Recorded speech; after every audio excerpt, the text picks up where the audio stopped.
D'abord, innocents sans le savoir, nous étions devenus coupables sans le vouloir. Et le mystère grandissait avec notre science. C'est pourquoi nous nous occupions, ô dérision, de morale. Infirme. Je rêvais de vertu. Au temps de l'innocence, j'ignorais même que la morale existât. Je le savais maintenant. Et je n'étais pas capable de vivre à sa hauteur. Sur le promontoire que j'aimais autrefois, entre les colonnes mouillées du temple détruit, il me semblait encore marcher derrière quelqu'un dont j'entendais les pas résonner sur les dalles et les mosaïques, mais que plus jamais je n'atteindrais.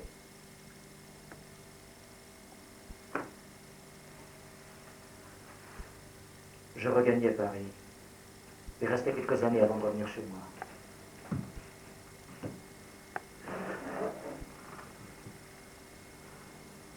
Quelque chose pourtant, pendant toutes ces années, me manquait obscurément. Quand on a eu une fois la chance d'aimer très fortement, la vie se passe à chercher de nouveau cette ardeur et cette lumière, le renoncement à la beauté et au plaisir sensuel qui lui est attaché demande une grandeur d'âme qui me manque. C'est le temps de l'exil, de la vie sèche, des âmes mortes.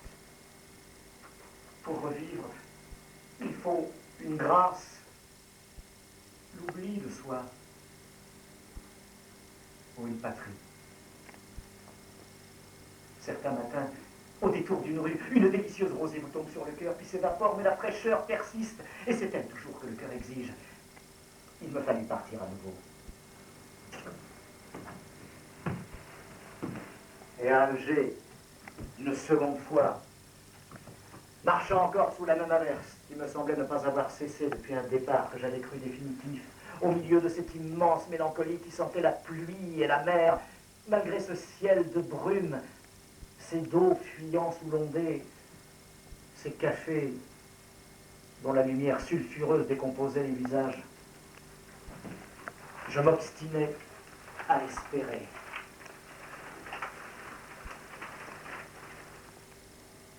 Ne savais-je pas d'ailleurs que les pluies d'Alger, avec cette lettre qu'elles ont de ne jamais finir, s'arrêtent pourtant en un instant, comme ces rivières de mon pays qui gonflent en 2 heures, dévastent des hectares de terre et tarissent d'un seul coup. Un soir, en effet, la pluie s'arrêta. J'attendis encore une nuit.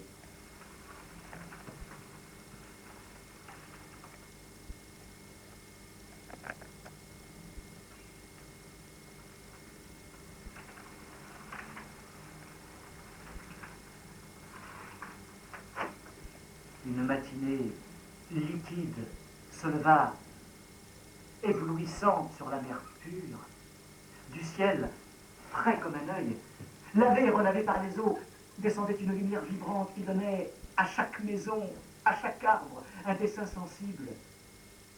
Une nouveauté émerveillée. La terre, au matin du monde, a dû surgir dans une lumière semblable. Je pris de nouveau la route de Tipaza. Il n'est pas pour moi un seul de ces 69 kilomètres de route qui ne soit recouvert de souvenirs et de sensations, l'enfance violente, les rêveries adolescentes dans le ronronnement du car, les matins, les plages, les filles fraîches, les jeunes muscles, toujours à la pointe de leur effort, la légère angoisse du soir dans un cœur de 16 ans, le désir de vivre, la gloire, et toujours ce même ciel tout au long des années, intarissable de force et de grandeur, insatiable lui-même, dévorant l'une après l'autre des mois durant les victimes offertes en croix sur la plage à l'heure funèbre de midi. Toujours cette même mer aussi que je retrouvais presque impalpable au bout de l'horizon. Mais je ne m'arrêtais pas à la regarder. Je franchis enfin les barbelés pour me retrouver parmi les ruines. Et là, comme il arrive une ou 2 fois seulement dans des vies qui après cela peuvent s'estimer comblées, je retrouvais exactement ce que j'étais venu chercher ici. Et qui, malgré le temps et le monde, m'était offert à moi seul, vraiment, dans cette campagne déserte, du forum jonché d'olives. On apercevait le village en contrebas. Aucun son n'en venait. Des fumées légères montaient dans l'air limpide. La mer elle-même se taisait comme suffoquée sous la douche ininterrompue d'une lumière étincelante et froide. Il semblait que la matinée se fût fixée. Le soleil arrêté pour un instant incalculable.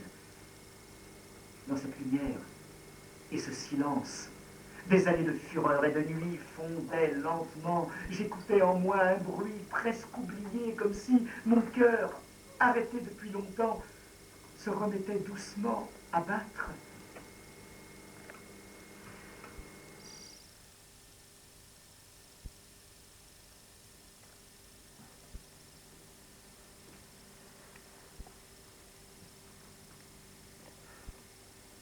Il me semblait que j'étais enfin revenu au port, pour un instant du moins, que cet instant n'en finirait jamais. Mais peu après, le soleil monta visiblement d'un degré dans le ciel. Un merle préluda brièvement, et aussitôt, de toutes parts, des chants d'oiseaux explosèrent avec une force, une jubilation, une joyeuse discordance, un ravissement infini. La journée se remit en marche. Elle devait me porter jusqu'au soir. Et je rassasiais les deux soifs qu'on ne peut tromper longtemps sans que l'être se dessèche. Je veux dire aimer et admirer. Car il y a seulement de la malchance à ne pas être aimé. Il y a du malheur à ne point aimer. Nous tous, aujourd'hui, mourrons de ce malheur. C'est que le sang et les haines décharnent le cœur de l'homme. La longue revendication de la justice épuise l'amour qui pourtant lui a donné naissance. Dans cette clameur où nous vivons, l'amour est impossible. Et la justice ne suffit pas.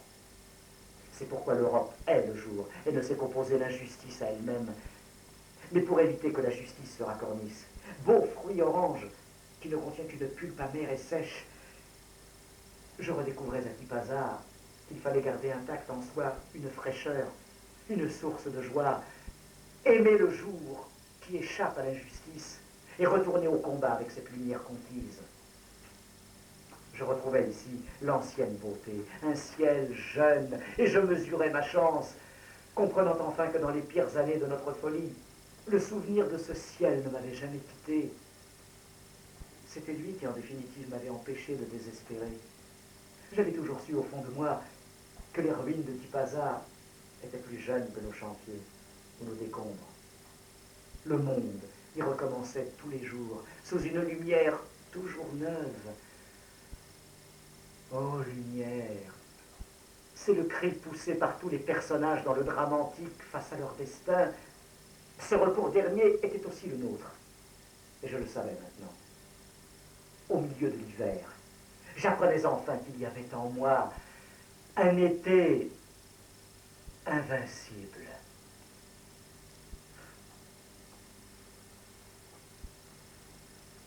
J'ai de nouveau quitté Tipaza. J'ai retrouvé l'Europe et ses luttes, mais le souvenir de cette journée me soutient encore et m'aide à accepter d'un même cœur ce qui transporte et ce qui accable. À l'heure difficile où nous sommes, je n'ai pas pu renier la lumière où je suis né, mais je n'ai pas voulu refuser non plus les servitudes de ce temps. Il serait sans doute trop facile d'opposer ici au doux nom de Tipaza d'autres noms plus sonores et plus cruels. Il y a, pour l'homme d'aujourd'hui, un chemin intérieur que je connais bien, pour l'avoir parcouru dans les deux sens, et qui va des collines de l'esprit au capital du crime. Et sans doute, on peut toujours se reposer, s'endormir sur la colline, ou prendre pension dans le crime. Mais si on renonce à une part de ce qui est, il faut renoncer soi-même à être.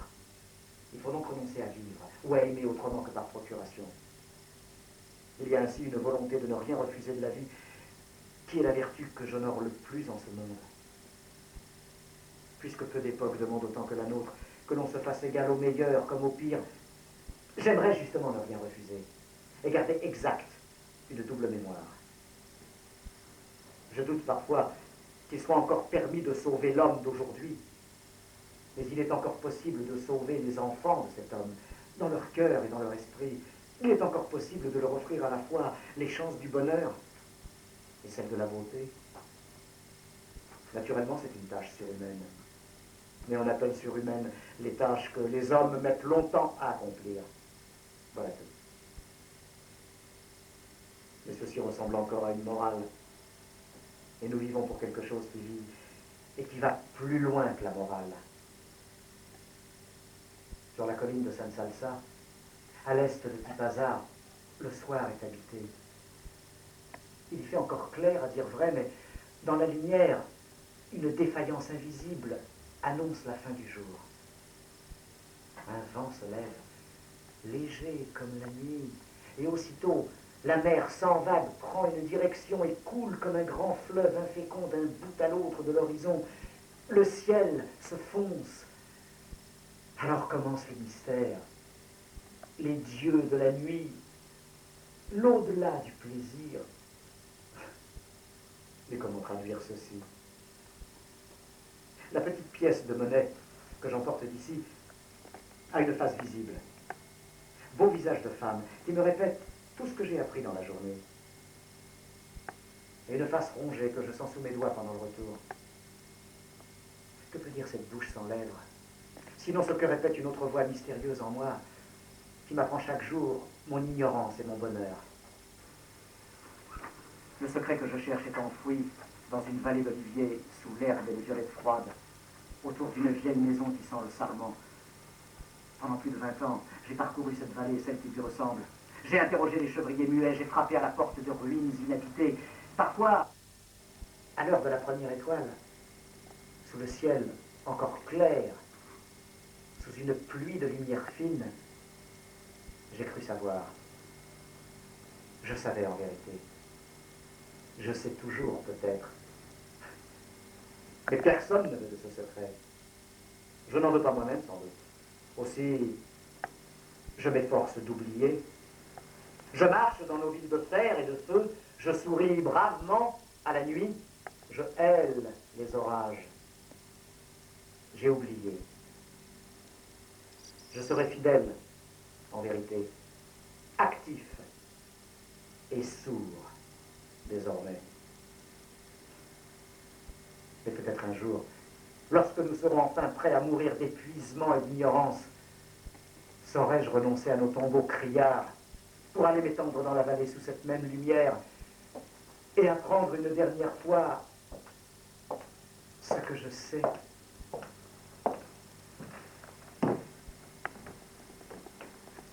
Le 4 janvier 1960, Albert Camus est tué sur le coup dans un accident d'automobile, à Villeblevin, près de Montereau, au lieu-dit Le Grand Froussard, dans la voiture de Michel Gallimard. Il avait 46 ans.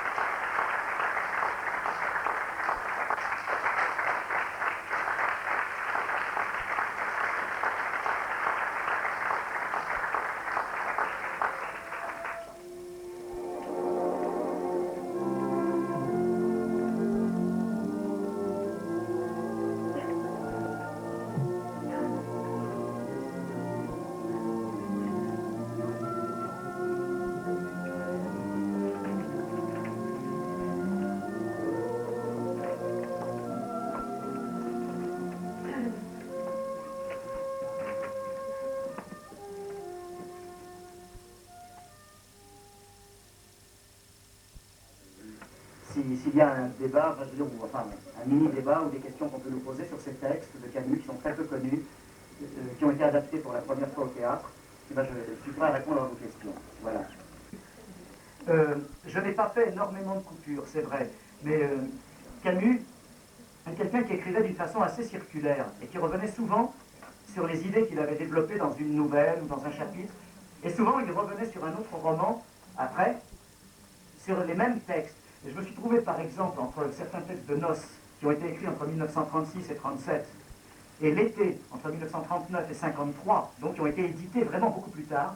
Catherine Camus a été, la fille d'Albert Camus, a été absolument fabuleuse pour cela, c'est-à-dire que quand elle a lu l'adaptation, elle l'a lu en 2 heures, elle m'a dit je croyais que c'était impossible à faire, et je ne sais pas comment vous avez fait, et ça coule bien, alors moi je vous dis oui. Voilà, c'est pour ça que vous avez vu le spectacle ce soir en tout cas. Voilà. En tout cas, c'est une véritable performance, cette adaptation. C'est très gentil, je vous remercie. J'ai essayé de ne pas avoir ce qu'on appelle l'ego de l'acteur. Face à un si beau texte, je crois qu'on ne peut pas avoir envie, disons, de cabotiner ou de faire quoi que ce soit. C'est trop parfumé, c'est trop coloré. c'est vrai que c'est difficile. Et là, évidemment, bon, pour l'acteur, c'est à lui de l'assumer. Pour moi, la plus grande difficulté étant de passer de description à tout à coup des choses philosophiques.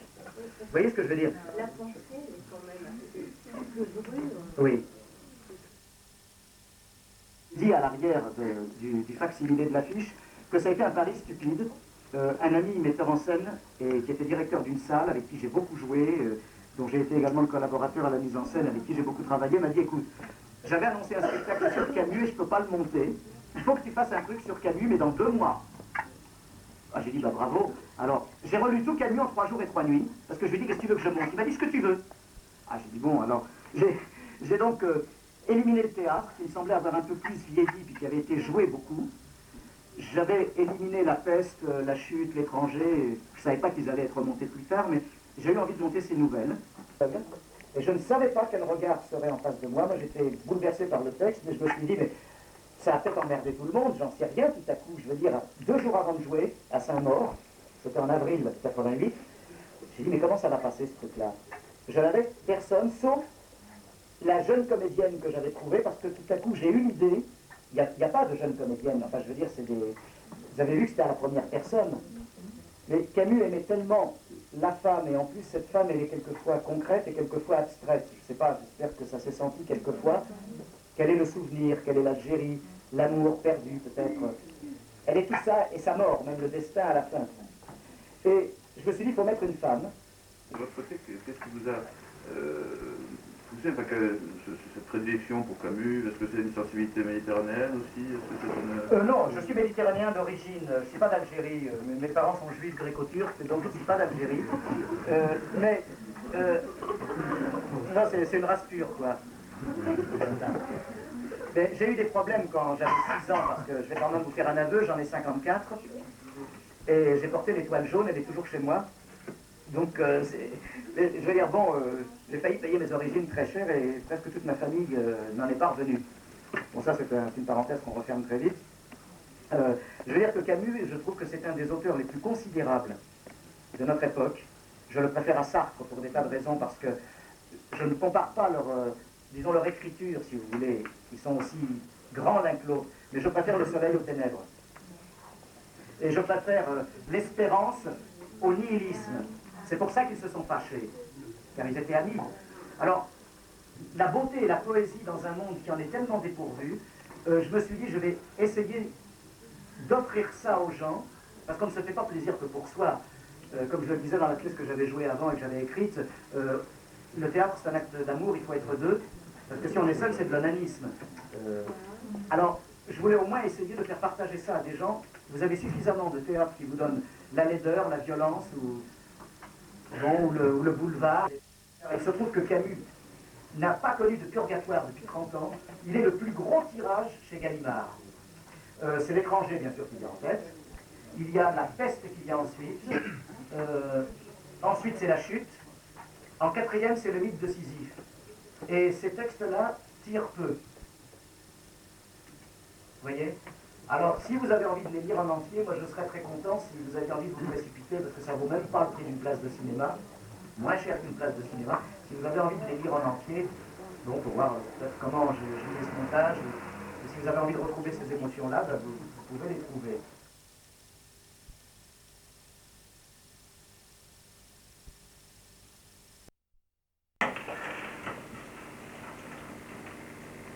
Jamais je ne restais plus d'une journée à Tipaza. Il y a toujours un moment où l'on a trop vu un paysage. De même qu'il faut longtemps avant qu'on l'ait assez vu. Les montagnes, le ciel, la mer sont comme autant de visages dont on découvre l'aridité ou la splendeur à force de regarder au lieu de voir. Mais tout visage, pour être éloquent, exige un certain renouvellement. Et on se plaint d'être trop rapidement lassé, alors qu'il conviendrait d'admirer que le monde nous paraisse nouveau pour avoir été seulement oublié. Vers le soir, je regagnais une partie du parc, mieux ordonnée, arrangée en jardin, au bord de la route nationale. Au sortir du tumulte des parfums, et du soleil, dans l'air maintenant rafraîchi par le soir, l'esprit s'y calmait, et le corps, détendu, goûtait le calme intérieur qui naît de l'amour satisfait. J'étais repu.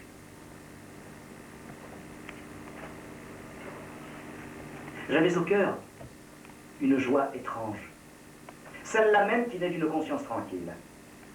Il y a un sentiment que connaissent les acteurs lorsqu'ils ont conscience d'avoir bien rempli leur rôle, c'est-à-dire, au sens le plus précis, d'avoir fait coïncider leurs gestes avec ceux du personnage idéal qu'ils incarnent, d'être entrés en quelque sorte dans un dessin fait à l'avance et qu'ils ont d'un seul coup fait vivre et battre avec leur propre cœur. Eh bien, c'est exactement cela que je ressentais. J'avais bien joué mon rôle.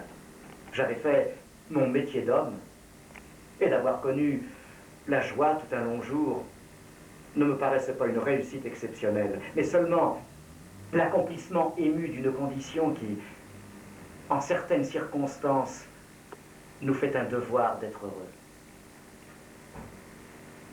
Maintenant, les arbres s'étaient peuplés d'oiseaux. La terre soupirait lentement avant d'entrer dans l'ombre. Tout à l'heure, avec la première étoile, la nuit tombera sur la scène du monde.